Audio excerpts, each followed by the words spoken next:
हमारे पास सोचने के दो तरीके हैं, कामुक और मनोवैज्ञानिक। इसी तरह हम कह सकते हैं कि हमारे दो शरीर हैं, भौतिक जिसे हम अपनी 5 इंद्रियों से देखते हैं, और मनोवैज्ञानिक जिसे हम अपने मन से देखते हैं। सभी आध्यात्मिक साधनाओं का उद्देश्य अपने स्वयं के मनोवैज्ञानिक शरीर को जगाना और उसके कार्य का साक्षी बनना है।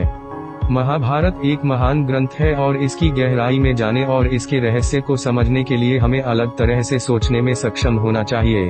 हम सब कुछ शाब्दिक रूप से नहीं ले सकते। शास्त्र शब्दों से परे कुछ इंगित करने के लिए शब्दों का उपयोग करते हैं। हम अपनी बाहरी दुनिया और अपनी कामुक सोच से इतने अभ्यस्त हैं कि जब शास्त्र में धृतराष्ट्र को अंधे के रूप में दर्शाया गया है तो हम इसे शारीरिक अंधापन के रूप में लेते हैं, जो दृष्टिबाधित राजा के रूप में धृतराष्ट्र के दृश्य चित्रण से और अधिक बढ़ जाता है। यीशु दृष्टांतों में बोला, यदि हम प्रत्येक दृष्टांत को शाब्दिक रूप से लें तो हम एक बहुत ही सामान्य अर्थ पर पहुंचेंगे, लेकिन अपनी मनोवैज्ञानिक टोपी पहनकर हम गहरे रहस्यों के दिल में प्रवेश कर सकते हैं। तो हमारे पास दो प्रकार की दृष्टि है, दृष्टि और अंतर्दृष्टि। इसी प्रकार दो प्रकार के अंधकार, भौतिक और आध्यात्मिक। महाभारत में प्रत्येक चरित्र की कुंजी उनके नामों का अर्थ और उनकी गहरी संस्कृत जड़ें हैं। धृतराष्ट्र शब्द धृत से बना है, जिसका अर्थ है धारण करना, और राष्ट्र का अर्थ है राज्य। जो व्यक्ति आंतरिक राज्य को धारण करता है और क्योंकि वह अंधा है, उसके आंतरिक साम्राज्य पर 5 इंद्रियों या साधारण कामुक सोच का शासन होता है। अब हम सभी को यहाँ जो प्रश्न पूछना चाहिए वह यह है कि क्या हम सभी अपने मनोवैज्ञानिक साम्राज्य में धृतराष्ट्र नहीं है? हमारे जीवन का सबसे मूल्यवान और सबसे सूक्ष्म पदार्थ हमारा ध्यान है। ध्यान ही सच्चा दिव्य प्रकाश है। यह हमारे आंतरिक साम्राज्य का प्रकाश है। यह आँखों को देखने और अन्य इंद्रियों को काम करने की अनुमति देता है।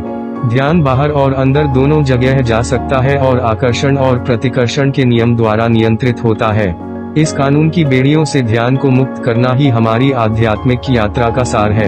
यह केवल हमारे ध्यान को उसके स्रोत की ओर ले जाकर ही किया जा सकता है, जो कि हमारा सच्चा दिव्य स्वरूप है। ऐसा क्या है जो हमेशा हमारा ध्यान खींच लेता है? यह इच्छा है, और हम हर पल इच्छा करते रहते हैं। हमारे पास एक सीमित मात्रा में ध्यान है, जो हर इच्छा के साथ बह जाता है और चीजों, लोगों और ज्ञान से जुड़कर कभी वापस नहीं आता है। इसे ही ममता या आसक्ति कहते हैं। एक बिंदु पर हमारे जीवन में कोई ध्यान या प्रकाश नहीं बचा है और हमारा आंतरिक मानसिक साम्राज्य एक आंतरिक अंधकार से भर गया है। हमारे पास दूरदर्शिता है, लेकिन अब कोई अंतर्दृष्टि नहीं है। ऋषि पतंजलि इसे अविद्या या प्रकाश की अनुपस्थिति की स्थिति कहते हैं।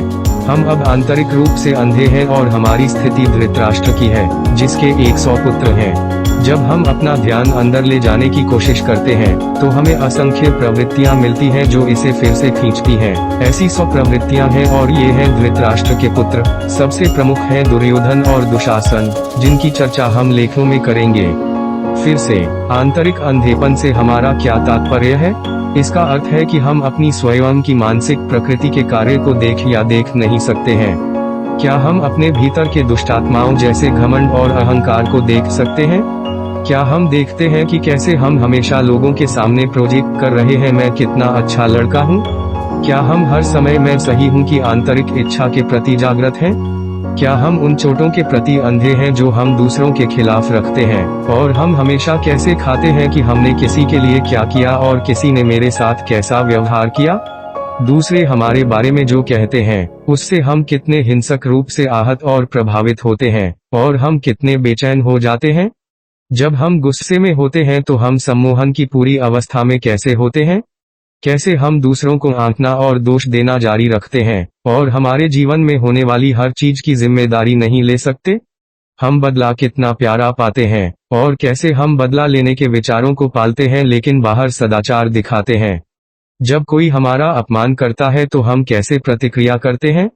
कैसे हमारे दिमाग में हम हर समय बकबक करते हैं और हर एक विचार या भावना से सम्मोहित हो जाते हैं। हम ये सब और बहुत कुछ हैं। जीवन की हर घटना हमें सम्मोहित करती है और हम इस बात से बिल्कुल अनजान हैं। यह हमारी अवस्था है, धृतराष्ट्र की स्थिति, और जब यह पुरानी हो जाती है तो हम दुर्योधन के स्तर तक नीचे गिर जाते हैं, जो या बल्कि जो अंधेपन का फल है।